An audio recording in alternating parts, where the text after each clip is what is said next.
வணக்கம். செல்வகுமாரின் அதிகாலை வானிலை ஆய்வறிக்கை. அதிகாரப்பூர்வ வானிலை அறிக்கைக்கு இந்திய வானிலை ஆராய்ச்சித்துறை அறிக்கையை பார்க்கவும். 2025 டிசம்பர் 31 புதன்கிழமை அதிகாலை நிலவர வானிலை பதிவு. எதிர்பார்த்தது போலவே 31ஆம் தேதி மழை பொழிவு தொடங்க நெருங்கிவிட்டது. மேக குவியல் தற்பொழுது கடலிலே வேதாரண்யத்திற்கு கிழக்கே 8 கிலோமீட்டர் தொலைவு வரைக்கும் நெருங்கி வந்திருக்கிறது. இரு காற்று இணைவோட மழை பொழிவு. தோப்புத்துறை மற்றும் புஷ்பவனத்திற்கு 3 கிலோமீட்டர் தொலைவு வரைக்கும் நெருங்கி வந்திருக்கு. முதல்ல மழை தொடங்கக்கூடிய இடம் புஷ்பவனம், தோப்புத்துறை, பெரிய குத்தகை, நாலுவேதபதி, வெள்ளப்பள்ளம் போன்ற தலைஞாயிறு மற்றும் வேதாரண்யம் ஒன்றிய கடலோர பகுதிகளில் மழைப்பொழிவு தொடங்கி இருக்கிறது. பொழுது விடியும் நேரத்தில் காலைக்குள் தொடங்கிவிடும். இந்த இடத்துல காலை 11 மணிக்குள் மயிலாடுதுறை, கடலூர் மற்றும் கடலூர் மாவட்ட தெற்கு பகுதி, அதாவது சிதம்பரம், பிச்சாவரம், கிள்ளை, முடசல் ஓடை மற்றும் புவனகிரி, சிதம்பரம் மற்றும் சின்னக்காரமேடு போன்ற பகுதிகளுக்கும், அப்படியே பழையாறு, திருமுல்லை வாசல், பூம்புகார், பெருந்தோட்டம் மற்றும் சீர்காழிக்கு கிழக்கே உள்ள பகுதி எல்லாமே காலை 10 மணிக்கு 8 மணிக்கெல்லாம் வாய்ப்பு அதிகம். 8 மணிக்கே தான். தாமதம் ஏற்படும் பட்சத்தில் 10 மணிக்குள்ள தொடங்கினோம். தரங்கம்பாடி, காரைக்கால், அதை விட அதுக்கு முன்பே ஒரு 8 மணிக்கெல்லாம் நாகப்பட்டினம் மாவட்ட பகுதிக்குள்ள தொடங்கினோம். வேதாரண்யம், தலைஞாயிறு ஒன்றிய பகுதிகளில் பொழுது விடியும் நேரத்திலேயே மழைப்பொழிவு தொடங்கிவிடும் என்று எதிர்பார்க்கப்படுகிறது.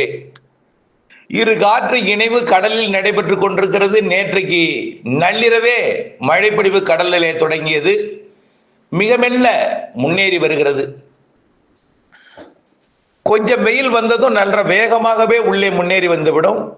கொஞ்சம் குளிர் சதவீதம் கூடுதலாக இருக்கிற காரணத்தினால கடலிலே மேக உற்பத்தி ஆகி கொண்டிருக்கிறது.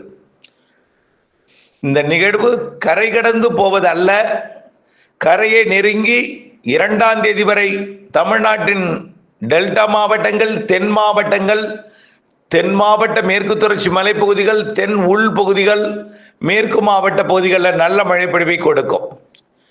அதாவது திருச்சிக்கு தெற்கே, கரூருக்கு தெற்கே, கோயம்புத்தூர், ஈரோடு உட்பட ஆங்காங்கே ஒதுக்கி தான் கோயம்புத்தூர், ஈரோடு, திருப்பூர் உட்பட, திண்டுக்கல் உட்பட, புதுக்கோட்டை மற்றும் ஒட்டுமொத்த டெல்டா மற்றும் அதற்கு வடக்கே இருக்கக்கூடிய அரியலூர், கடலூர், விழுப்புரம், புதுச்சேரி, சென்னைக்கு கூட மழை வாய்ப்பு உண்டு. சென்னை, செங்கல்பட்டு மற்றும் திருவள்ளூரை விட சென்னைக்கு கொஞ்சம் கூடுதலாகவும், சென்னை விட காஞ்சிபுரத்திற்கும் செங்கல்பட்டுக்கும் கொஞ்சம் கூடுதலாகவும், அதுலேயும் செங்கல்பட்டு தெற்கு செய்யூர் பகுதி நல்ல மழையையும், அதற்கு தெற்கே விழுப்புரம் பகுதி சற்று கனமழை அல்லது மிதமான மழை பொழிவையும், புதுச்சேரிக்கு சற்று கனமழையையும், கடலூருக்கு அதை விட சற்று கூடுதலாகவும், அதாவது குறைந்தபட்சம் மிதமான முதல் சற்று கனமழை. அப்படியே கடலூர் மாவட்டம் சிதம்பரம் வந்தோன்னா சற்று கனமழை முதல் கனமழை வரை வாய்ப்பு இருக்கு. கனமழைனா 5 சென்டிமீட்டருக்குள்ள தான். அப்புறம் மயிலாடுதுறையிலிருந்து கொஞ்சம் நல்ல மழை பொழிவு கிடைக்கும். மயிலாடுதுறை விட காரைக்கால் கூடுதல் மழை, காரைக்காலை விட நாகப்பட்டினம் மாவட்டம் கூடுதல் மழை, திருவாரூர் மாவட்டம் கொல்லுமாங்குடியை விட திருவாரூர் கூடுதல், திருவாரூரை விட திருத்துறைப்பூண்டி, முத்துப்பேட்டை கூடுதலாக இருக்கும். அதே போல வலங்கைமானை விட தஞ்சாவூர் சற்று கூடுதலாக இருக்கும், அம்மாப்பேட்டை மற்றும் அதை விட வடுவூர் மற்றும் நெய்வாசல் இது கொஞ்சம் கூடுதலாக இருக்கும். அதாவது வலங்கைமானை விட நீடாமங்கலம் கொஞ்சம் கூடுதலாக இருக்கும். நீடாமங்கலத்தை விட மன்னார்குடி கூடுதலாகவும், மன்னார்குடியை விட மதுக்கூர், பட்டுக்கோட்டை கூடுதலாகவும், அதை விட கூடுதலாக அதிராமப்பட்டினம், தம்பிக்கோட்டை மற்றும் சேதுபாபச்சத்திரம், மல்லிப்பட்டினம் நல்ல ஒரு கனமழை பொழிவை கொடுக்கும். அதே போல ஒரத்தநாடு, பேராவூரணியை விட புதுக்கோட்டை மாவட்டத்தின் பகுதிகள் கொஞ்சம் கடலோர பகுதி கூடுதலாக இருக்கும்.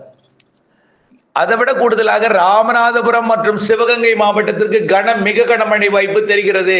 இன்றைக்கு நள்ளிரவு, நாளை அதிகாலை, அதாவது 31ஆம் தேதி நள்ளிரவு, 1ஆம் தேதி புத்தாண்டு கொண்டாட்டத்தின் பொழுது புதுக்கோட்டை, அதற்கு தெற்குடைய ராமநாதபுரம், சிவகங்கை, மதுரை, தூத்துக்குடி, கன்னியாகுமரி, திருநெல்வேலி, தென்காசி மற்றும் விருதுநகர், தேனி, மதுரை மாவட்டங்களுக்கும் நாளை மாலை இரவிலே அது கோயம்புத்தூர், உடுமலைப்பேட்டை அதாவது கோயம்புத்தூர், திருப்பூர் மாவட்டத்தின் தெற்கு பகுதிகள், பொள்ளாச்சி, உடுமலைப்பேட்டை பகுதி மற்றும் திண்டுக்கல் மாவட்டம் பகுதி, பழனி உள்ளிட்ட பகுதிகள், திருப்பூர் மாவட்டம் மடத்துக்குளம் மற்றும் அதன் சுற்று வட்டார பகுதிகளுக்கெல்லாம் நல்ல மழை இருக்கும்.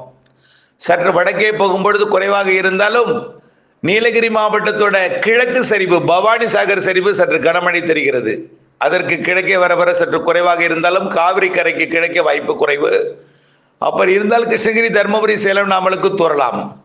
திருவண்ணாமலைக்கு, திருப்பத்தூருக்கும் தூறல் நனைக்கும் மழை வாய்ப்பு இருக்கிறது. ஆங்காங்கே ஒரு சில இடங்கள்ல, கள்ளக்குறிச்சிக்கும் ஒரு சில இடங்கள்ல தூறல் நனைக்கும் மழை. கல்வராயன் மலைக்கு கிழக்கே தான் மிதமான லேசான மழை தெரிகிறது. அதுவும் ஒரு சில இடங்கள்ல மட்டுமே. பரவலான மழைனா டெல்டா, தென் மாவட்டங்கள், தென் கடலோரம், தென் மாவட்ட உள்பகுதி, மேற்கு தொடர்ச்சி மலைப்பகுதி மற்றும் தென் உள்பகுதி எல்லாமே நல்ல மழை இருக்கும். இந்த மழை இன்றைக்கு தொடங்குதல் தான். இன்றைக்கு நாளைய மறுநாள் 1ஆம் தேதி 2ஆம் தேதி தான் நல்ல மழை கொஞ்சம் தென் மாவட்டங்களுக்கும் மேற்கு மாவட்டங்களுக்கும் கிடைக்கும். நல்ல ஒரு கனமழை பொழிவை நீங்கள் எதிர்பார்க்கலாம் தென் மாவட்ட பகுதிகளுக்கு. சரியா சொல்ல போனா இன்றைக்கு மாலையில, மதியத்திற்கு மேல் மாலையில சென்னை, செங்கல்பட்டு மற்றும் காஞ்சிபுரம், திருவள்ளூர் மாவட்டத்தின் பகுதிகளுக்கும் ஆங்காங்கே மழை வாய்ப்புண்டு. சென்னை ஊடகங்கள்லாம் பார்த்தீங்கன்னா திடீர் மழை என்று ஒரு பெரிய அளவிலே பேசு பொருளாக இருக்கும். இன்றைக்கு திடீர் மழை. இது ஒண்ணு திடீர் மழையா? பருவமழை தொடரும். மாத இறுதியில கிறிஸ்துமஸுக்கு பிறகு உண்டு. புத்தாண்டு கொண்டாட்டத்தில் மழை உண்டு என்று சொல்லி கொண்டிருந்தோம். ஜனவரியில மழை இருக்கு, ஜனவரியில் நிகழ்வு இருக்குன்னு சொல்லிட்டு இருக்கோம். அந்த நிகழ்வு கடும் போராட்டத்துக்கு பிறகு நுழைகிறது. ஊடுருவாமல் தற்பொழுது மழைப்பொழிவை கொடுத்து மீண்டும் வந்து ஊடுருவ போகிறது, அல்லது தென்கோடி முனை வழியாக பயணிக்க போகிறது என்றுதான் நம்முடைய அறிக்கையே. இன்றைக்கு மாலையில தென் மாவட்டங்களுக்கு மழைப்பொழிவு தொடங்கும். குறிப்பாக இன்றைக்கு இரவு, நள்ளிரவு, நாளை அதிகாலையில டெல்டா மாவட்டங்கள்ல கொஞ்சம் கனமழை தெரிகிறது. நாளை அதிகாலை ஒட்டுமொத்த கடலோரம் எல்லாமே மழை தாங்க. நாளைக்கு பாருங்க, புத்தாண்டு கொண்டாட்டத்துல சென்னை, திருவள்ளூர், செங்கல்பட்டு, விழுப்புரம், புதுச்சேரி மற்றும் கடலூர், மயிலாடுதுறை, நாகப்பட்டினம், காரைக்கால், திருவாரூர், தஞ்சாவூர் நல்ல மழை இருக்கும் நாளை அதிகாலை. அதை விட கூடுதல் மழை டெல்டாவின் தெற்கு பகுதியில் இருக்கும். அதை விட கூடுதல் மழை புதுக்கோட்டை கடலோரம், ராமநாதபுரம் கடலோரத்தில் இருக்கும்.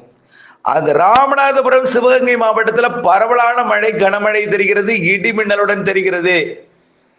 இப்ப பாத்தீங்கன்னா உயரழுத்தம் இருக்கிறது. 2 சுழற்சி இருக்கும் பாருங்க. ஒன்று கெடிகார சுற்றில் சுழலும், ஒன்று கெடிகார சுற்றுக்கு எதிர் திசையில் சுழலும். டெல்டா மாவட்டங்களுக்கு, இலங்கைக்கு அருகே இருப்பது கெடிகார சுற்றுக்கு எதிர் திசையில் சுழலும், அது தாழ்வு சுழற்சி. ஆந்திர பிரதேசம் மற்றும் ஒடிசா கரையோரம் நீடித்துக் கொண்டிருப்பது உயர் அழுத்த சுழற்சி, கடிகார சுற்றில் சுழலும். இந்த கடிகார சுற்றில் சுழல்வது குளிர்காற்று, கடிகார சுற்றுக்கு எதிர் திசையில் சுழல்வது நீராவி காற்று. இவை இரண்டும் ஒன்றிணைவது மாலையில உள் மாவட்டங்கள், மேற்கு மாவட்டங்கள்ல அரபிக்கடலோரமும் ஒரு காற்று சுழற்சி நீடிக்கிறது. இந்த உயரழுத்தம் இன்றைக்கு மதியம், நாளைக்கு மதியம்லாம் வெப்பத்தை உயர்த்தும். வெப்பத்துக்கு பிறகு மாலை இரவு இடிமழை பிடிவி, காற்று குவிதல் காரணமாக மேற்கு தொடர்ச்சி மலையில நாளை மறுநாள் ஏற்படுத்த போகிறது.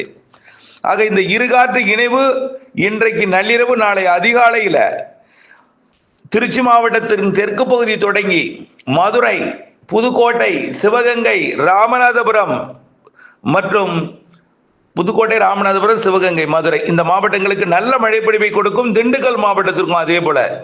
திண்டுக்கல் மாவட்டத்தின் கிழக்கு பகுதிக்கு நல்ல மழை இருக்கும். பிறகு நாளை மதிய டெல்டாவில் மழை இருந்து கொண்டே இருக்கும். விட்டு விட்டு விட்டு விட்டு டெல்டா மட்டுமல்ல, வடகடலோரம் டெல்டாவில் இருந்து கொண்டே இருக்கும். படிப்படியாக நாளை அனைத்து மாவட்டங்கள்லையும் ஆங்காங்கே மழைப்பொழிவை கொடுக்க தொடங்கும். நாளை மாலையில, நாளை இரவில உள் மாவட்டங்கள்லையும் ஆங்காங்கே இருக்கும். 1ஆம் தேதி இரவு, 2ஆம் தேதி அதிகாலை மேற்கு தொடர்ச்சி மலை மாவட்டங்களுக்கு நல்ல மழை காத்திருக்கிறது. அதே நேரத்தில் டெல்டாவில் மழை தொடர்ந்து கொண்டிருக்கும். அதே வேளையில தென்கடலோரமும் தொடங்கி தொடரும். ஆக வரக்கூடிய 3 நாட்களுக்கு இந்த மழை இருக்கு. நாம நீண்ட காலமா சொல்லிட்டு இருந்தோம். மீண்டும் ஒரு முறை 16, 17ஆம் தேதி மழைக்கு பிறகு 18 இலங்கையில வெள்ளப்பெருக்கு ஏற்படுத்தியது, மீண்டும் நிலச்சரிவு ஏற்படுத்தியது. 10 நாள் இடைவெளி கொடுக்கும். அதுல நிலக்கடலை விதைக்க தயாராயிருங்கன்னு சொன்னோம். தயாராயிருந்தவங்க எல்லாம் விதைச்சிட்டாங்க. 2 நாள் தாமதமா வரும்னா 28 எதிர்பார்த்தோம், 31க்குள்ள வரும்னு சொன்னோம். 31 தான் இன்றைக்கு. இந்த மழை கடக்காமல் நெருங்கி வந்து அருகில் இருந்து மழைப்பொழிவை கொடுக்கும்னு சொல்லிட்டு இருக்கோம். மீண்டும் விலகி சென்று தான் வரக்கூடிய 8ஆம் தேதியிலிருந்து மழை பிடிப்பை கொடுக்க போது 8ஆம் தேதி இரவிலிருந்து 9, 10, 11, 12, 13 ஆகிய தேதிகளில் கனமழை பொங்கலுக்கு முன் கொடுக்க இருக்கிறது. மிக கனமழை பொழிவாக இந்த நிகழ்வுக்கு மேற்கு நோக்கி நகர்வதன் காரணமா மேற்கு நோக்கி நகர்ந்தாலும் மீண்டும் கிழக்கு நோக்கி திரும்பி போயிடும், மீண்டும் வரும். ஆக இப்படியே இது ஆட்டம் போட்டுக்கிட்டே இருக்கும். அதனால ஜனவரி மாதத்துல நிறைய மழை இருக்கு. அடுத்தபடியாக பார்த்தீங்கன்னா இன்றைக்கு நாளை 2ஆம் தேதி தென் மாவட்ட மேற்கு தொடர்ச்சி மலைக்கு நாளை மறுநாள் தான் நல்ல மழை கொடுக்க போகுது, பிறகு விலகிடும். அது கண்டிப்பாக 31 இன்றைக்கு நாளை மறுநாள் உள்ளே மேற்கேயெல்லாம் நல்ல மழை பொழிவு கிடைக்கும். நாளை அதிகாலை எதிர்பாருங்கள். தென் மாவட்ட கடலோர பகுதி பெரும்பாலான மாவட்டங்களுக்கு நாளை அதிகாலை பகல் 2ஆம் தேதி எதிர்பார்க்க அன்போடு கேட்டுக்கொள்கிறேன். இணைந்தே இருங்கள் அப்டேட்ஸுடன். நன்றி. கிருஷ்ணகிரி, தருமபுரி, திருப்பத்தூருக்கு குறைவான மழை, தூறல் மழை கொடுக்குமே என்று நீங்கள் மனவேதனைப்பட வேண்டாம். அடுத்த நிகழ்வு கடந்து போகும் பொழுது அது ஆந்திர பிரதேசம், கர்நாடகா வரைக்கும் எட்டி பிடித்து மழை பொழிவை கொடுக்கும். அப்பொழுது உங்களுக்கும் நல்ல மழை பொழிவு கொடுக்கும். அதோட படமும் இதோட இணைத்திருக்கிறேன், பார்த்து பயன்பெற அன்போடு கேட்டுக்கொள்கிறேன். நன்றி.